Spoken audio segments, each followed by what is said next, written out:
Quaderno 134 de Cristianisme y Justicia. Autoridad mundial para un liderazgo planetario legítimo. A cargo de Tony Comín Oliveras. Tony Comín es licenciado en Ciencias Políticas. Primer apartado. Introducción. Hace 2 años, los ejércitos de Estados Unidos y del Reino Unido iniciaban la conquista de Irak con el apoyo político del gobierno de España y de algún otro país de la Europa del Este recientemente incorporado a la OTAN. La guerra de Irak fue percibida por una inmensa mayoría de la opinión pública mundial como una guerra ilegal, imperial e inmoral. Ilegal, puesto que no contaba con el respaldo del Consejo de Seguridad de Naciones Unidas. Imperial, dado que respondía a los intereses económicos y sobre todo geopolíticos de los Estados Unidos, muy interesados en tener un control todavía más estrecho de Oriente Medio y Asia Central en las próximas décadas. Inmoral, por sacrificar miles de vidas humanas inocentes y además hacerlo en nombre de falsos objetivos como la recuperación de la democracia en Irak, el fin de la dictadura de Saddam Hussein, la seguridad mundial o la lucha contra el terrorismo. Con esta percepción de fondo de la que participaban también masivamente las opiniones públicas de los propios países ocupantes, si no la norteamericana, sí al menos española y británica, se produjo una de las movilizaciones más masivas que se haya conocido nunca a lo largo de la historia de la humanidad. Se calcula que hasta 100 millones de personas se manifestaron el mes de marzo del 2003 para pedir no a la guerra. Y el Movimiento por la Paz, sucesor en cierto modo del movimiento antiglobalización o a favor de otra globalización, fue bautizado por The New York Times como la otra potencia mundial al lado de los Estados Unidos. Durante aquellos convulsos días del primer trimestre de 2003, hubo una serie de actores políticos y sociales que intentaron liderar, cada uno en su espacio correspondiente, la oposición a la deriva imperial del gobierno norteamericano. Por un lado, Francia y Alemania, los países de la vieja Europa, como la apodada despectivamente el secretario de Defensa Rumsfeld, aunque son en realidad los motores de esta novedad absoluta en la historia del continente, que es la Unión Europea, la verdadera Nueva Europa, llevaron la batuta en las instituciones internacionales donde la confrontación se produce cara a cara entre estados. Luego, los ciudadanos del mundo, expresión de la sociedad civil en estado puro, se volcaron en las manifestaciones convocadas de manera simultánea en la mayoría de capitales del mundo. Pero a la movilización se sumaron además líderes espirituales como el Papa Wojtyła, que tomó un papel activo desde una conciencia muy aguda de un cierto rol de autoridad moral planetaria en momentos en que el mundo entra en crisis grave, o líderes morales naturales del planeta, como por ejemplo Nelson Mandela. Hablaron los intelectuales de medio mundo, hablaron las iglesias y las confesiones, se movilizaron, en fin, las organizaciones que encarnan de manera más o menos institucionalizada la sociedad civil en cada país y a escala global, movimientos de estudiantes, ONG, partidos, sindicatos, medios de prensa, etc. Ante un liderazgo planetario no digno de este nombre, falto de toda legitimidad, tanto por sus intenciones como por su modo de actuar, se levantó, en fin, una heterogénea coalición involuntaria con un referente compartido, la salvaguarda de la paz o, más precisamente, la oposición a la guerra cuando es manifiestamente injusta y arbitraria.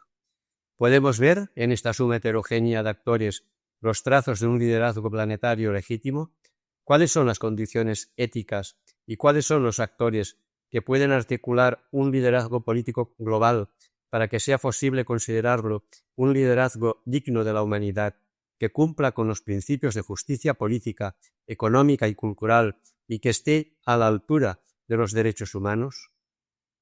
Esto es lo que nos proponemos estudiar en el presente cuaderno. Segundo apartado. Los objetivos de un liderazgo planetario. A nuestro entender, aquello que hará del liderazgo planetario un liderazgo ético y humano son los objetivos al servicio de los cuales esté orientado. Proponemos, por tanto, que el primer criterio para juzgar la justicia y la legitimidad de nuestros liderazgos actuales y proyectar un mundo futuro posible sea un criterio material.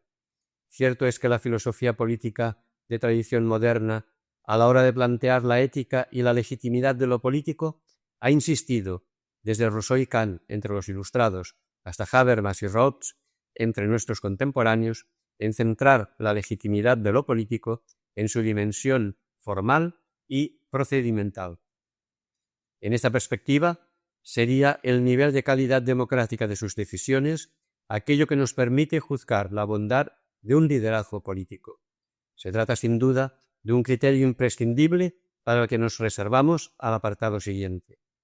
Pero en nuestro mundo actual, caracterizado por el desorden global en el que las contradicciones económicas, culturales y sociales se han agudizado de una manera apenas imaginable hace 15 años, son los contenidos de las decisiones políticas y los fines que persiguen aquello que en primera instancia nos debería servir para discriminar su bondad.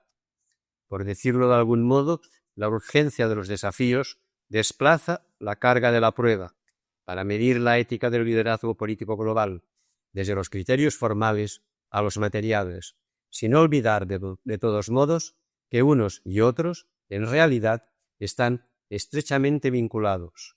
Solo por medio de procedimientos legítimos será posible alcanzar los objetivos que hacen verdaderamente justo un liderazgo planetario para el mundo de hoy.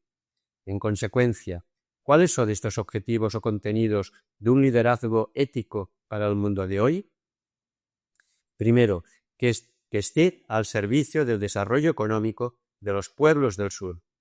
La principal injusticia que vive hoy la humanidad es la desigualdad económica entre los pueblos del norte rico y el sur pobre. Se trata de una realidad inapelable. Las riquezas mundiales se han multiplicado por 8 desde 1960. A pesar de esto, hoy una persona de cada 2 vive con menos de $2 al día. 1 de cada 3 no tiene acceso a la electricidad. 1 de cada 5 no tiene acceso al agua potable. 1 de cada 6 es analfabeto. Y 1 de cada 7 y un niño de cada 3 sufre malnutrición. La actual estructura económica mundial es herencia en buena parte en un siglo XIX en el que la suma de industrialización más imperialismo europeo generó las mayores desigualdades en el nivel de desarrollo económico que nunca había conocido la humanidad. A medida que los países europeos se fueron industrializando, utilizaron su superioridad tecnológica para, entre otras cosas, desarrollar un poder militar que les permitiera ir subyugando una a una el resto de civilizaciones del planeta y someterlas a sus intereses económicos. Durante el siglo XIX, Francia e Inglaterra entraron a sangre y fuego en el Magreb y en la India, respectivamente, e impidieron que su avanzada tecnología se convirtiera en la base de una industrialización endógena. Estados Unidos sustituyó a España en el control de la economía de América Latina. Las potencias europeas forzaron también la especialización primaria del África subsahariana, de Oriente Medio o del Sudeste asiático. En definitiva, el colonialismo europeo tiene mucho que ver con el grado de subdesarrollo económico al cual están hoy sometidos los pueblos del sur. Cuando en la segunda mitad del siglo XX se inició el proceso de descolonización, el gap tecnológico entre el norte y el sur era ya demasiado grande como para que los pobres pudieran asumir de un modo más o menos espontáneo el nivel de industrialización que en aquel momento ya habían alcanzado los ricos. Porque una sociedad solo es capaz de dar un salto tecnológico si no es demasiado grande, si la distancia entre el punto de desarrollo en el que se encuentra y la meta que se le propone no es excesiva. Hoy, la primera responsabilidad de un liderazgo planetario es desfacer este entuerto que la civilizada Europa hiciera, sobre todo a lo largo del siglo XIX y que los Estados Unidos han continuado a lo largo del XX. La economía mundial actual está llena de injusticias que mantienen a los países subdesarrollados en un estado de postración. Liderazgo, pues, para impulsar las reformas que requiere el sistema económico mundial, para permitir el desarrollo social de los países pobres, en los que viven esa mitad de los ciudadanos del mundo, 3.000 millones, que vive con menos de $2 al día. Proponemos 9 reformas urgentes y radicales, pero plausibles, entresacadas de las propuestas que tanto desde los ámbitos académicos más críticos, con el actual modelo de globalización neoliberal, como desde las ONG, cada vez más globalizadas también, y los movimientos a favor de otra globalización, están hoy sobre la mesa. Ámbito de la pobreza y el desarrollo social.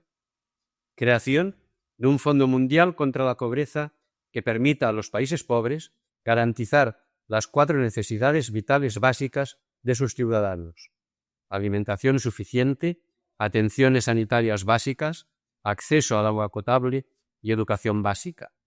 La satisfacción de las necesidades básicas de todos los habitantes del planeta requiere un gasto anual de 80.000 millones de dólares, según el PNUD y la UNICEF. Esta cifra es menos que el 0,5% de la riqueza mundial, equivale a un 9% del gasto militar mundial y es sensiblemente inferior a la fortuna de las 4 personas más ricas del planeta. Condonación de la deuda externa, pública, de los países más pobres. Los países pobres deben a los países ricos un total de 2,6 billones de dólares en el año 2000. En algunos casos, esta deuda es odiosa porque los receptores de los créditos fueron regímenes dictatoriales o corruptos y en todos los casos se ha visto enormemente incrementada a causa del cambio radical de las condiciones en que recibieron los préstamos. Esta deuda provoca que los países en desarrollo transfieran cada año entre 200 y 250.000 millones de dólares a los países ricos, más de 2 veces la cantidad necesaria para acabar con la pobreza extrema de sus poblaciones. Aumento de la protección laboral de los países en desarrollo. Muchos de los productos manufacturados en el sur que se venden en los mercados del norte han sido producidos en condiciones de explotación laboral sin protección social y salarios de miseria. Los bajísimos salarios de los trabajadores de los países pobres son lo que les permite atraer la inversión extranjera y exportar productos a un precio bajo, ambas cosas imprescindibles para su crecimiento económico. Sin embargo, la constante búsqueda de la competitividad en los mercados mundiales no puede basarse en la explotación de los trabajadores. Ámbito de los mercados financieros internacionales.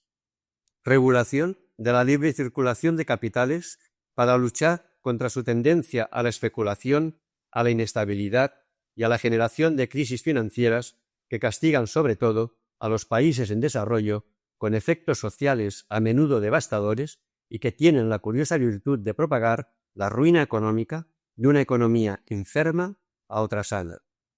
Democratización del Fondo Monetario Internacional, institución creada para contribuir al buen funcionamiento de la economía mundial, que dispone de un enorme poder para controlar el desarrollo económico y social de los países del sur. Cuando sus decisiones no han sido acertadas, han provocado ruina y desgracia en países que ya sufrían el azote de la pobreza. Los Estados Unidos disponen de poder suficiente para controlar las decisiones del Fondo Monetario Internacional, mientras los países pobres, que son los principales afectados por sus políticas, no disponen de voz ni voto. Eliminación de los paraísos fiscales. La existencia de países que promueven el secreto bancario y la evasión fiscal, los llamados paraísos fiscales, son una de las mayores vergüenzas de la economía mundial. El secreto bancario que practican beneficia a mafias que buscan blanquear el dinero de sus tráficos ilegales y los bajos o nulos impuestos que ofrecen permiten que se favorezca la evasión fiscal a beneficio de los más ricos y a perjuicio de la hacienda pública. Ámbito del comercio internacional. Eliminación de los subsidios que los países ricos pagan a sus agricultores y que a día de hoy suponen la ruina para muchos de los ciudadanos más pobres del planeta, muchos de los cuales son pequeños agricultores de los países del sur. Estos subsidios les hacen competir en una situación de desventaja a menudo contra los agricultores más ricos del planeta y les impiden vender sus productos no solo en los mercados de los países ricos, sino incluso en sus propios mercados locales. Cambio en el sistema de propiedad intelectual, patentes, que rige actualmente en el comercio mundial, siempre que afecte negativamente el desarrollo social de los países pobres. El caso más claro es el de las patentes farmacéuticas, que supone un incremento muy elevado del precio que los estados del sur tienen que pagar para comprar los medicamentos necesarios para salvar la vida de miles de sus ciudadanos aquejados de epidemias graves, pero tratables o curables: sida, tuberculosis, malaria, etc. Estos países deben tener el derecho a comprar o producir medicamentos genéricos libres del coste de la patente. Democratización de la Organización Mundial de Comercio. El comercio entre los pueblos es una fuente de generación de riqueza sin precedentes de la que hoy se excluye a millones de las personas más pobres del mundo. El comercio será un mecanismo para reducir la pobreza solo si los países del sur pueden vender sus productos en los mercados de los países ricos.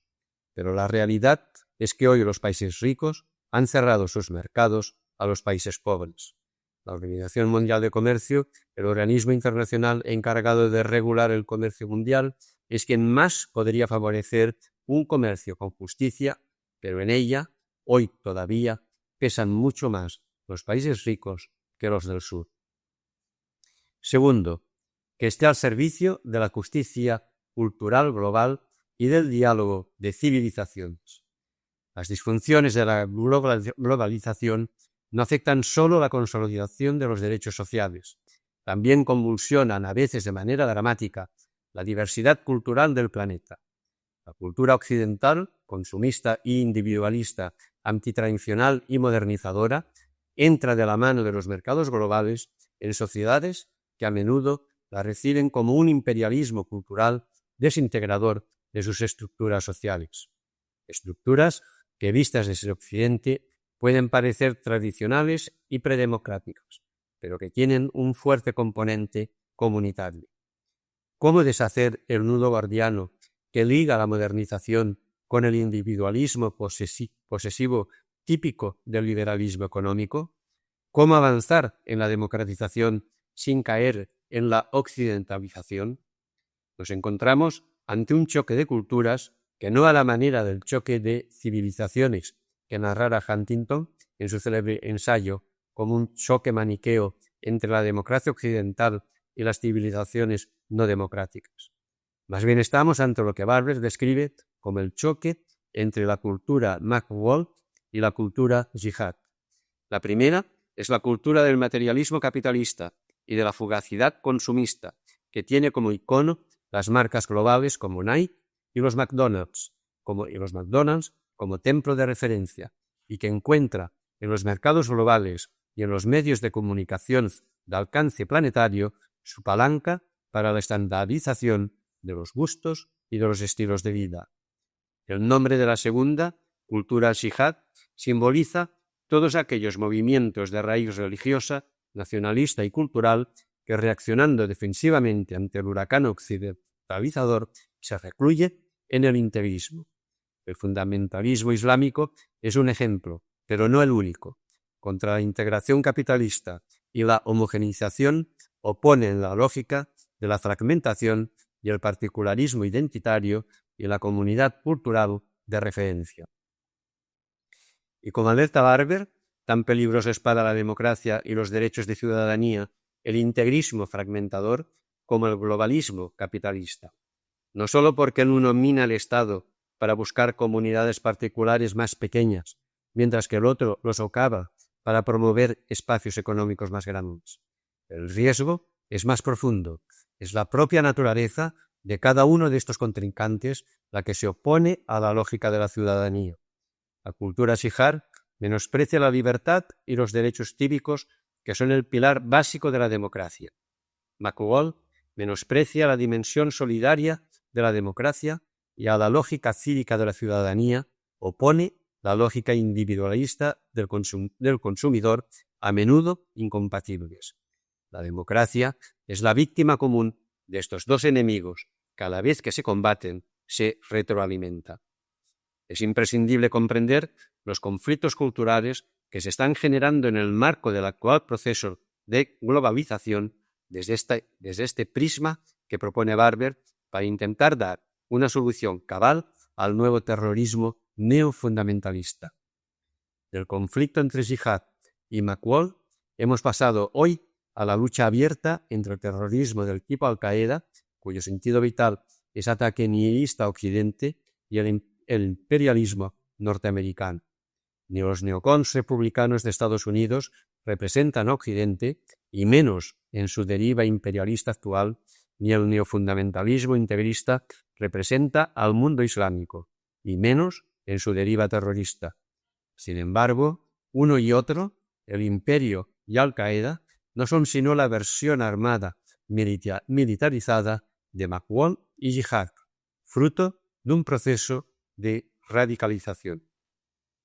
Es necesario, en consecuencia, que el liderazgo planetario sea capaz de encontrar el difícil equilibrio que permita defender simultáneamente la democracia y la identidad cultural de cada civilización, los derechos humanos y el derecho a no dejarse arrasar por el huracán de la cultura occidental, que sea capaz de deslindar la libertad del individualismo posesivo y materialista que el mercado expande ciegamente, capaz de dar una identidad a la vez china, hindú, occidental, latina, africana, árabe, eslava, etc., a las instituciones mundiales y de impulsar un diálogo de civilizaciones en pie de igualdad. Tercero, que esté al servicio de la democratización de todas las sociedades, que la democracia liberal representativa moderna es un invento occidental, es un dato histórico sobre el que no cabe dudar. Que este sistema ha tenido y tiene dificultades para ser adoptado por sociedades de civilización no occidental es también una verdad histórica. Pero de ahí, los occidentales saltamos a un ridículo sentimiento de adelanto en relación con el resto, pero no hay ningún motivo para ello. La verdad es que a menudo la calidad de la democracia en los propios países que la ha inventado deja mucho que desear. Véase, por poner dos ejemplos al azar, la pena de muerte en los Estados Unidos o el control mediático de las opiniones públicas en muchos países ricos. Además, el desarrollo democrático de los países pobres está vinculado estrechamente a su desarrollo económico y los primeros que ponemos todos los obstáculos para que este despegue económico sea posible somos los propios países occidentales. Por último, los primeros que impedimos la democracia a escala global en las instituciones internacionales somos los países occidentales, porque ahí no nos conviene, puesto que mermaría nuestra situación de dominio en la geopolítica mundial. El liderazgo global debe contribuir a la democratización de las sociedades, que todavía hoy ven vulnerados sus derechos cívicos, políticos y sociales. Pero hay que hacerlo apoyando los procesos de democratización endógenos y no como una imposición exterior y menos manu militari. Hay que hacerlo desde la amistad y la cooperación y no desde la arrogancia prepotente del imperialismo inconsciente de quienes, por el hecho de pertenecer a una democracia occidental, se creen ya salvados. Y hay que emprender, como dijimos, las reformas de la economía mundial que pueden contribuir al desarrollo de los países pobres, precondición necesaria de su democratización. No hay democracia sin clases medias, y no hay clases medias sin desarrollo económico.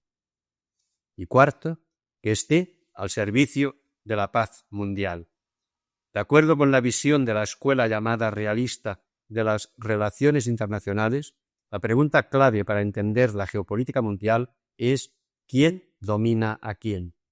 La política internacional, según esta perspectiva, es un equilibrio de fuerzas entre bloques políticos con intereses antagónicos. Si los bloques son muy equilibrados, si tienen un poder similar, será peor, porque entonces no hay un liderazgo claro por parte de ninguno de ellos, y el riesgo de guerra para imponerse los unos a los otros aumenta. La paz solo es posible, según el realismo geopolítico, cuando hay un bloque claramente superior. desde el punto de vista militar, lo cual presupone también la superioridad tecnológica, capaz de dominar al resto. Lo que comúnmente se conoce como imperio, el único que puede garantizar un equilibrio estable, es decir, una situación de ausencia de guerra. La paz es siempre una paz imperial. Los Estados Unidos de hoy están volviendo a interpretar el mundo de esta manera. En un célebre documento del Consejo Nacional de Seguridad posterior al 11S, el actual gobierno Bush sentaba una nueva y revolucionaria doctrina. La guerra preventiva fue el elemento de la misma que más trascendencia mediática tuvo, pero no era el rasgo más definitorio. Lo que más ponía al descubierto la nueva voluntad imperial era el aviso de que su política internacional estaba encaminada de manera explícita a que ninguna otra potencia mundial, China, la Unión Europea, pudiera igualar el poder militar de los Estados Unidos a lo largo del siglo XXI. Un liderazgo planetario que se quiera legítimo tiene que huir de esta lógica del realismo sin dudarlo, por contraria a los principios éticos más elementales, pero porque además no es en absoluto realista. Valga el juego de palabras. Nada garantiza menos paz y la estabilidad mundiales a estas alturas de la globalización que un proyecto imperial que solo es fuente de mayores riesgos terroristas a escala planetaria y, en consecuencia, de mayor inseguridad global.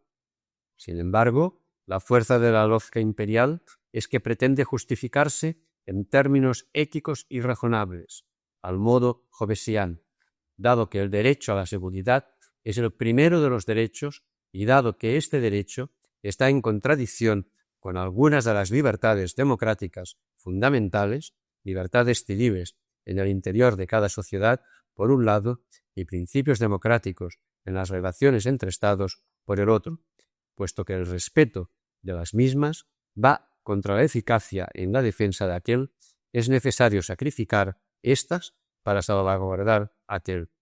El problema de este argumento, supuestamente ético, consiste en que los hechos demuestran que la realidad tozuda se comporta exactamente al revés. Hoy solo es posible defender la seguridad internacional a base de mayor legitimidad y no de mayor fuerza. Solo hay un modo de preservar y potenciar los propios intereses, a base de mayor interdependencia, pero siempre que esté organizada en base a reglas iguales para todas las sociedades del mundo y aún en base a unos cuantos criterios de solidaridad de los países ricos con los países pobres. Los Estados Unidos no se impondrán en su rivalidad con China a lo largo del siglo XXI por el hecho de disponer de un mejor ejército o de impedir que China desarrolle el suyo. Es esta una solución contingente que tarde o temprano puede fracasar.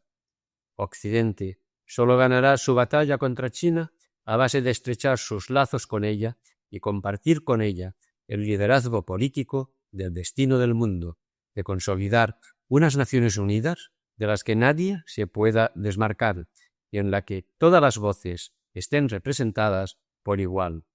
Y lo que vale para China vale evidentemente para cualquier otra civilización del planeta, sea o no una potencia emergente. Solo organizaciones como Tribunal Penal Internacional o solo un Consejo de Seguridad de la ONU reformado que lo haga más democrático, más representativo del mundo actual y que permita la entrada de los países del sur como miembros permanentes, pueden hoy garantizar la seguridad a escala global. Un liderazgo planetario que se quiera justo tiene que promover una paz no imperial y, por lo tanto, debería avanzar en esta dirección. Mayor interdependencia, mayor equidad y solidaridad y mayor institucionalización de las mismas. Tercer apartado: los escenarios y los actores de un liderazgo planetario. Como dijimos al inicio del apartado anterior, la legitimidad de un liderazgo planetario debería medirse, según criterios materiales, por la ética de sus objetivos, pero según criterios formales debe medirse también en función de los procedimientos por medio de los cuales se alcanzan estos objetivos. ¿Qué instituciones y con qué reglas, qué escenarios y qué actores, con qué autoridad ética y política pueden llevar adelante las reformas que el mundo necesita para avanzar en la dirección señalada en el apartado anterior? Una vez respondido el para qué del liderazgo planetario, hay que responderse ahora la cuestión del quién y del cómo de este liderazgo. Vamos a fijarnos en 3 actores distintos en cuyas manos debería recaer cada vez más la responsabilidad del liderazgo legítimo. Primero, Naciones Unidas. La ONU nació para promover la salvaguarda universal de los derechos humanos, ser el principal punto de apoyo del derecho internacional público, aquellas reglas que regulan jurídicamente las relaciones internacionales, para dirimir los conflictos entre las grandes potencias y para permitir una gestión compartida por parte de todos los estados del planeta en relación a los problemas comunes de la humanidad. En consecuencia, la ONU, dada la vocación que le dio nacimiento, tiene potencialmente la autoridad moral para ser la institución donde se concrete un liderazgo a la vez universal y legítimo. Es, de hecho, la única organización realmente planetaria donde participan todos los estados del globo. Sin embargo, para ir convirtiendo esta legitimidad potencial en una legitimidad efectiva, es necesario que la ONU emprenda un camino de reformas que, por un lado, la doten de mayor poder para dirigir los grandes retos que tiene la humanidad ante sí, económicos, de paz y seguridad, sociales y culturales y medioambientales, y por el otro, que la hagan más democrática. Así, será más representativa de la actual sociedad mundial, donde, solo por poner un ejemplo, entre hindúes y chinos suman la mitad de la población mundial. ¿Es imaginable que algún día en alguna institución de Naciones Unidas empiece a tenerse en cuenta el principio una persona, un voto? ¿Es deseable? ¿Es la democratización de los estados del planeta una precondición para la democratización efectiva de Naciones Unidas? Hoy en la ONU encontramos 2 grandes grupos de instituciones, las que tienen poder para intervenir en los asuntos políticos y económicos más acuciantes de la sociedad mundial y las que no lo tienen. Entre las primeras está el Consejo de Seguridad, pero también el Fondo Monetario Internacional, la Organización Mundial de Comercio o el Banco Mundial. En estas mandan sistemáticamente los países occidentales, en exclusiva en las instituciones económico-financieras y compartidamente con Rusia y China en el caso del Consejo. Entre el resto están todas aquellas instituciones dedicadas a la promoción de los derechos sociales y culturales, OMS, OIT, UNESCO, UNICEF, etc., o del desarrollo socioeconómico del sur, PNUD, UNCTAD, FAO, etc., más la Asamblea General, que sin ser una institución democrática en el sentido estricto de la palabra, India tiene los mismos votos que Andorra, al menos, gracias al principio de un Estado un voto, sí es más democrática que el Consejo de Seguridad. Son instituciones con una legitimidad vinculada a su misión fundacional, pero adolecen de una falta endémica de competencia, eficacia y poder para llevar adelante sus cometidos. Si Naciones Unidas tiene que ser el foro que institucionalice un liderazgo planetario legítimo, es necesario avanzar hacia una reforma radical de sus distintos organismos. Es necesario democratizar las instituciones con poder para dotarlas de legitimidad y es necesario dotar de poder a las instituciones con legitimidad, pero sin competencias. ¿Existe hoy alguna institución internacional que aúne ya ambas cosas? El Tribunal Penal Internacional es un buen ejemplo de institución nueva vinculada al sistema de Naciones Unidas que junta a la vez la legitimidad, tiene como misión la lucha universal contra el genocidio y los crímenes contra la humanidad, al tiempo que dispone de competencias para ejercer su misión.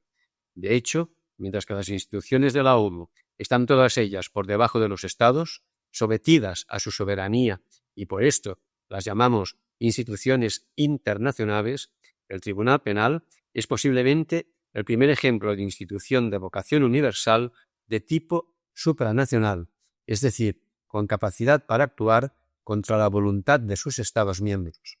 Que China, Rusia y los Estados Unidos no formen parte de esta institución no es una prueba de su debilidad, sino todo lo contrario. Tiene poder suficiente como para que estas tres potencias prefieran estar fuera de su jurisdicción. Segundo, las federaciones regionales.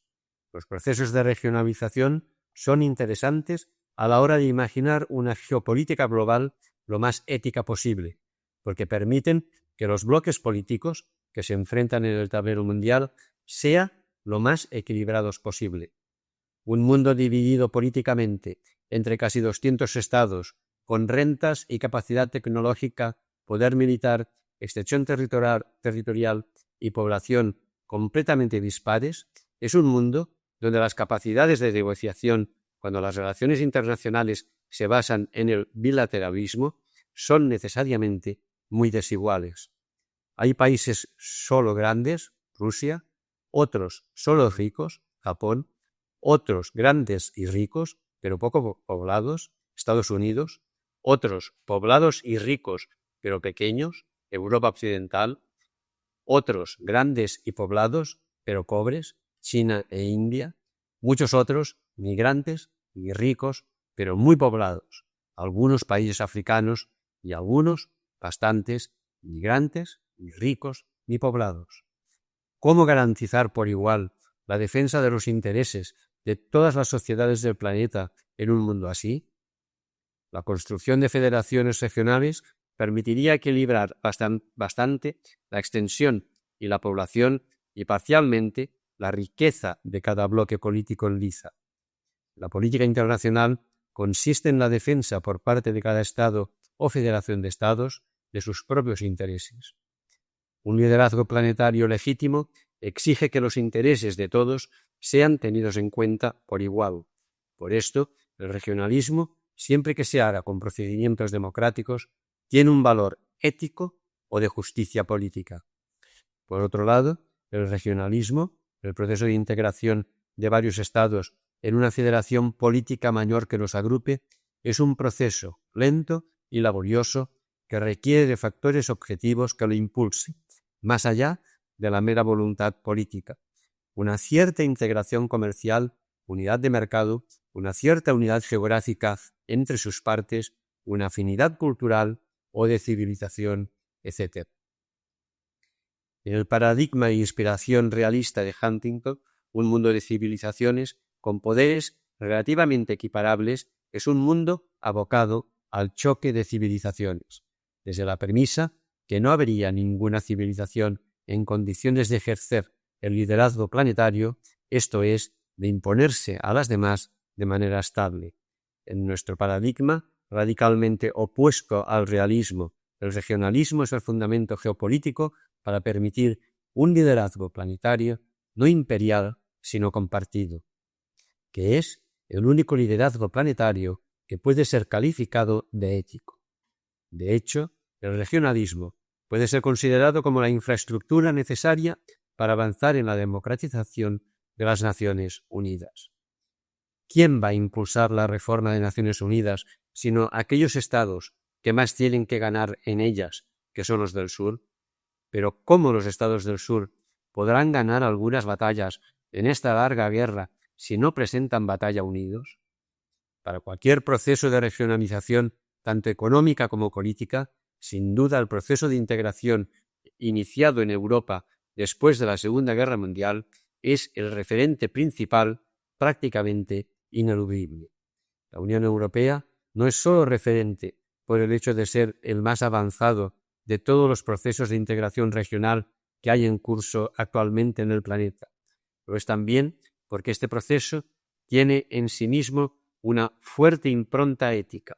Es el primer proceso de construcción de un espacio político superior, no por la vía de la invasión y de la guerra, como hasta aquel momento habían hecho todos los imperios en la historia de Europa, desde el carolingio hasta el Tercer Reich, pasando por el español, el napoleónico o el austrohúngaro, por poner solo algunos ejemplos, sino a través del acuerdo, la negociación y la cesión de soberanía a unas instituciones superiores creadas por los propios estados que ceden su soberanía, es decir, que ceden voluntariamente su poder. Estados que durante 4 siglos habían estado en una situación de guerra civil continua que acaba culminando en 2 guerras mundiales cuando estos estados controlaban el mundo a través de sus imperios, deciden integrar paso a paso los distintos elementos de su soberanía, parte de su poder legislativo y ejecutivo, su moneda, hoy su ejército, hasta llegar al punto de dotarse de una constitución común y vinculante. Pero además, la Unión Europea es un referente en la medida en que permite imaginar un modelo de cooperación entre regiones que no sea sino una extrapolación a escala global de su modelo de cooperación entre Estados. En síntesis, la Unión Europea sirve como referencia para las potenciales regiones del mundo. Así lo reconoce el presidente de Brasil, Lula, cuando decide poner la integración latinoamericana, con creación de un Parlamento del Mercosur y de una moneda común, como una de las prioridades de su mandato. Así lo reconocen varios líderes africanos, entre los cuales Muammar al-Gaddafi, cuando deciden reconvertir la antigua OUA en la actual Unión Africana. Y sirve también como referencia para pensar cuál tiene que ser la relación entre las futuras regiones ya constituidas como bloques políticos integrados. Dicho de otro modo, la Unión Europea sirve como referente para diseñar un futuro Parlamento latinoamericano, pero sirve también para imaginar un todavía más futuro Parlamento mundial que constituya un legítimo foro de diálogo y de negociación entre las distintas federaciones regionales. Nota del autor sobre Samuel Huntington. Dice así: Huntington privilegiaba el factor cultural religioso a la hora de imaginar un mundo regionalizado, lo que él llamaba un mundo de civilizaciones que debía ir sustituyendo a lo largo del siglo XXI el mundo de estados heredado del siglo XX. Así, le salían aproximadamente 9 civilizaciones que eran la occidental, la ruso-eslava, la islámica, la budista del sureste asiático, la chino-confuciana, la hindú, la latinoamericana, la africana, del África subsahariana y Japón como caso aparte. Dejando Japón al margen, un hipotético mapa de un mundo organizado en federaciones políticas regionales se correspondería con el de Huntington, pero la supuesta civilización occidental quedaría separada en 2 regiones bien distintas: los Estados Unidos, o América del Norte por un lado, y la Unión Europea por el otro.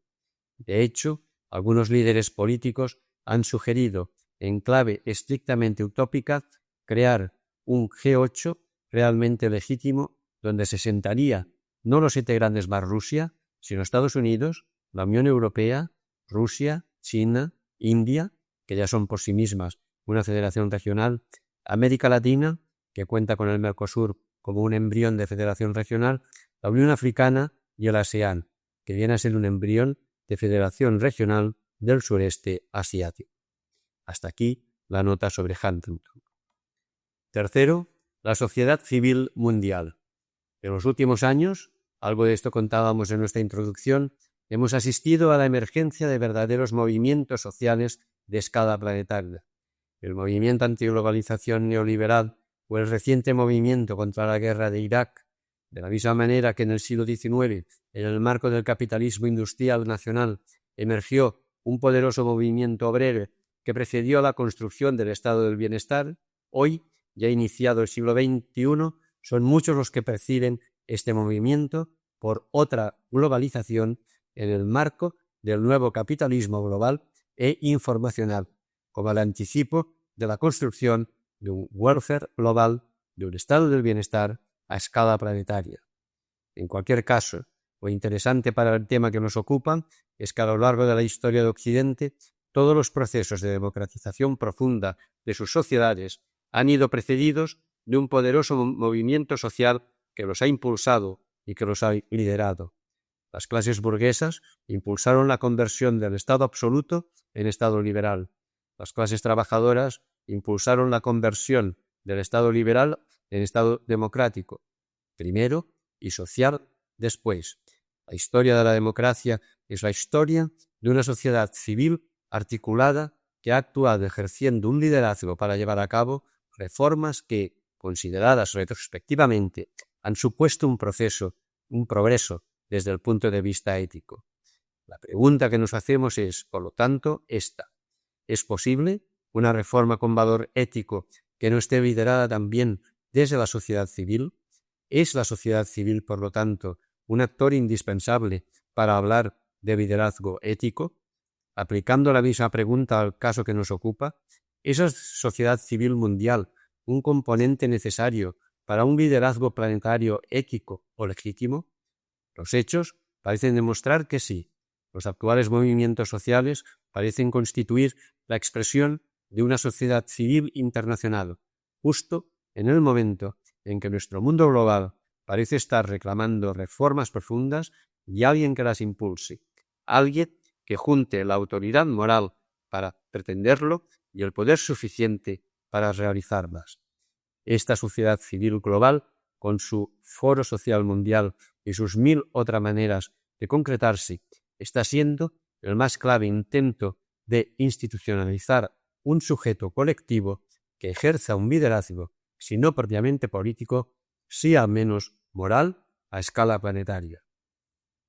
No podemos atribuir a esta sociedad civil global el liderazgo político legítimo del planeta, puesto que no detenta el poder suficiente para ello, y además su legitimidad se deriva precisamente del hecho de no querer ejercer un liderazgo propiamente político, sino estrictamente ético, opción que la ha llevado a renunciar a la conquista directa del poder civil. Pero sí podemos afirmar que esta sociedad civil global es una componente necesaria, bien que no suficiente, de lo que venimos denominando desde el principio de estas páginas un liderazgo planetario legítimo desde el punto de vista ético y político.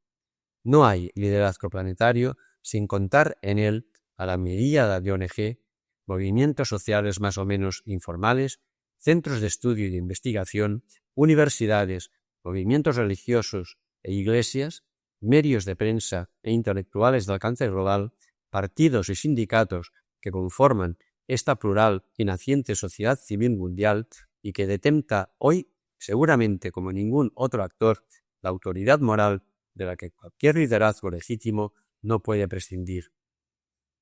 Pensemos en líderes morales o espirituales en acción. Mandela luchando por el Fondo Mundial contra el SIDA o el Papa Wojtyla liderando la campaña a pro de la cancelación de la deuda externa de los países más pobres. Pensemos en grandes ONG como Oxfam, Greenpeace, Amnesty International, Médicos Sin Fronteras, etc., enfrentándose a compañías multinacionales, ya sea a causa de las patentes farmacéuticas, ya sea por los derechos laborales en el sur, ya sea por algún asunto medioambiental o relacionado con los derechos humanos, y pensemos en las ONGs pequeñas que establecen lazos horizontales entre las sociedades del norte y las del sur con sus proyectos de desarrollo. Todo este puzzle heterogéneo es el cimiento más básico sobre el que se puede construir e institucionalizar de manera más ordenada un liderazgo global digno de este nombre, es decir, verdaderamente ético. Cuarto apartado. Conclusión. El papel de las religiones en el liderazgo planetario. ¿Hay algún rol específico y necesario de las religiones en este liderazgo planetario legítimo? Con esta pregunta cerraremos nuestras reflexiones.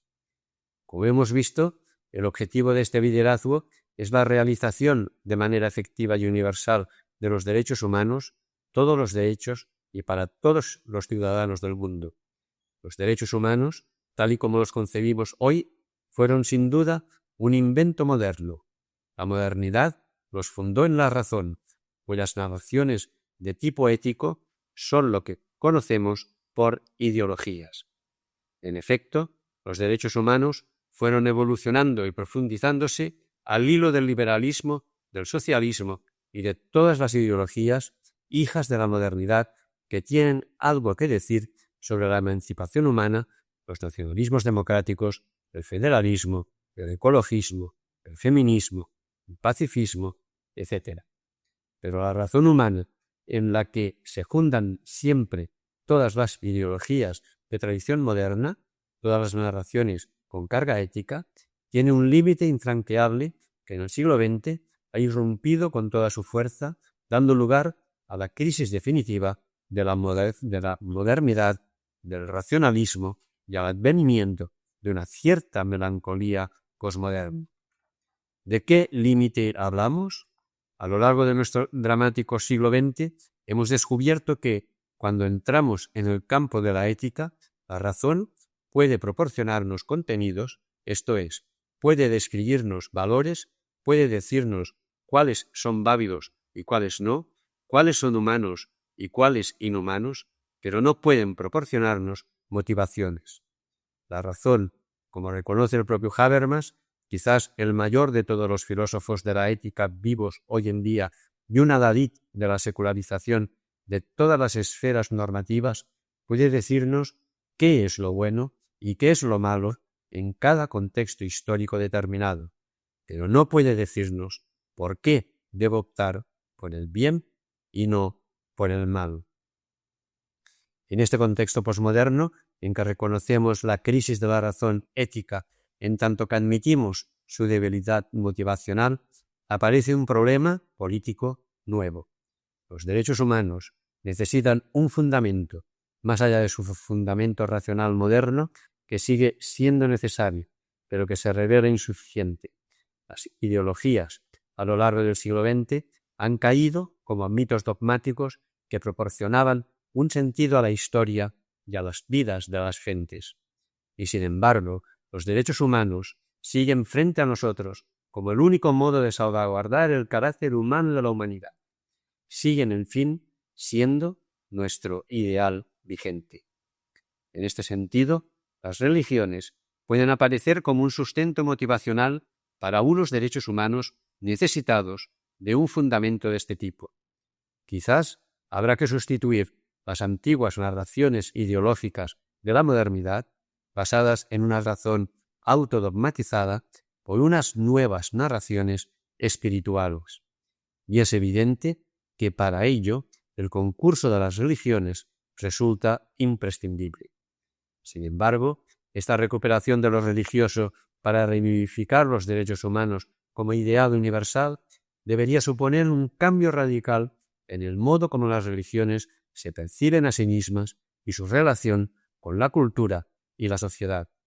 O mejor dicho, las religiones solo podrán ejercer este rol de fundamentación de las utopías y los retos humanos de hoy en la medida en que sean capaces de hacer este cambio. Un cambio que se concreta en tres sentidos.